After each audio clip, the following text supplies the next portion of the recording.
Nagligpit po kami ng gamit. Ngayon, papunta na kami sa terminal ng Maynila. Mga tol, mag-aantay kami dun para sasakay kami ng bus. Ticket na lang po ang aming hinihintay, mga tol, para makasakay kami, mga tol. Alam, mga tol, kanina pa kami alas 4 dumating dito, mga tol. Hindi pa kami nakasakay, mga tol.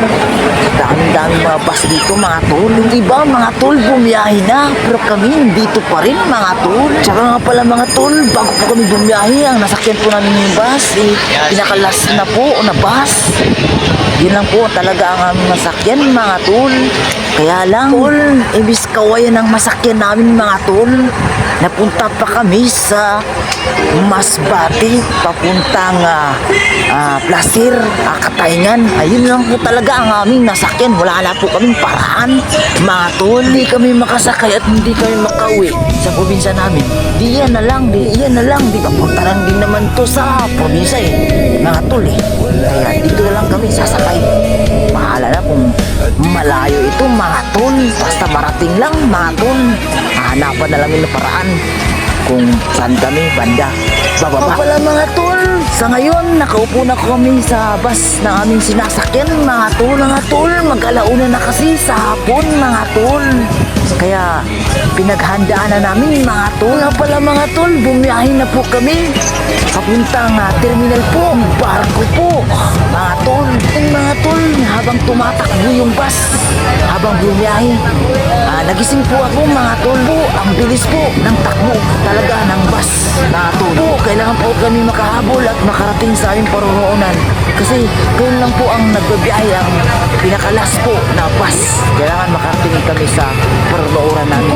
Dahil nagising ako sa mga alas 12 ng gabi. Sa ngayon po, matulog po muna ako para pagising ko, makarating na kami, mga tol, sa aming paroroonan. Sana gagabayan kami ng Diyos papunta sa aming paroroonan. Ay, layo po kami sa mga masama na pwede mangyari sa amin. Sana protektahan kami ng Diyos. Sana ligtas po kami sa pauwi sa aming paroroonan. Diyos ko, saan mo kami dalhin sa ligtas na lugar, kamo na po'y bahala. Diyos ko, turo mo lang ang lugar na aming pupuntahan, Diyos ko, dahil ikaw lang ang nakakalam, dahil ikaw ang Diyos. Sana, mga tol, tulog-tulog muna kami sa bus habang hindi pa kami nakarating, mga tol. Pala, mga tol, habang natutulog kami, lalo po talagang sumasakit yung aming sikmura namin dahil nakapos po kami ngayon sa pera, mga tol. Kailangan po namin magtipid para makarating kami sa aming pupuntahan, mga tol. Nga pala, mga tol, nakarating na po kami sa terminal ng barko.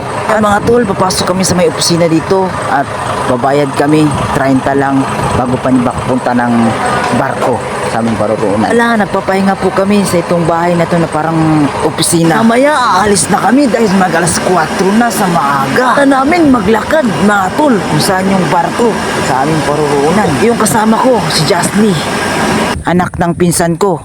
Napakaganda niyan.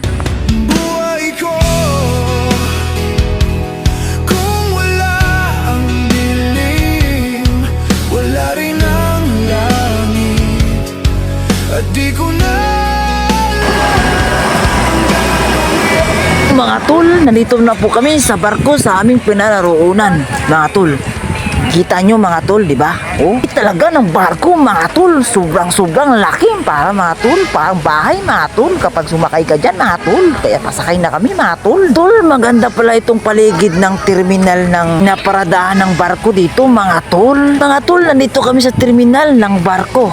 Kaya pasakay na kami papuntang Masbate, mga tol. Mga tol, naglalakad na kami, papunta na kami sa loob ng barko, mga tol. Mga kasama ko, mga tol, pinsan ko, saka anak ng pinsan ko, mga tol. Kaya papunta na kami sa ibabaw ng barko. Aakyat na kami, mga tol. Nakita ko dito, may bus pa. May bus pa na karga. Yung bus yan. Sakay dito sa barko, mga tol.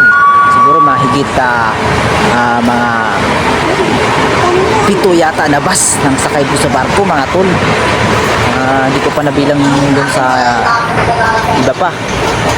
Ngayon paakyat na po kami, mga tol, na ngayon nandito po kami sa 3rd floor dito sa barko. Sa taas po kami. Nandito po kami, naghanap po kami ng aming mauupuan mga tol. Sa ngayon mga tol, nagpipirma po kami dito sa may mga ticket mga tol. Bago kami katapos po ng receive ng aming ticket ay naghanap po kami sa aming pwesto sa amin kung saan kami uupo mga tol. Wala mga tol, nakahanap na kami ay dito na lang po kami makaupo. Ayun lang po ay nag-aantay na lang po kami kung kailan ito labiyahe itong barko na to papuntang Masbate. Yun po ay nagpapahinga po kami dito, ay nagkukulit-kulitan po kami minsan-minsan para magmasaya naman kami. Pero ngayon po ay habang nagpapahinga kami ay nalaman ko ay alas 12 po pala pang biyahe pala ito papuntang Masbate itong barko na to. Kaya nag-aantay na lang kami. Ayun na po ay biyahe na po kami papuntang Masbate ngayon. At sa ngayon pala mga tol, bago kami nakarating ito sa barko, talagang walang-wala po kami mga tol. Talaga mayroon kami pambili pero hanggang kape na lang po kami mga tol dito. Sa ngayon, nakulangan po kami ngayon sa pera, kaya kinakapos po kami. Pero okay lang, basta makarating lang kami ng Masbate. Ngayon lang po ay nakarating na kami sa terminal ng Masbate. Ay kailangan po namin magsakay ng bus. Sa ngayon ay mag-transfer po kami kasi mayroon daw dito biyabahing Kawayan, kaya di na kami sasakay ng hindi na kami sasakay ng pabiyahing Katayngan Placer Masbate, kaya magpapalit na kami ng sakayan. Dito na kami sa Kawayan, transfer na po kami para diretsuhan na.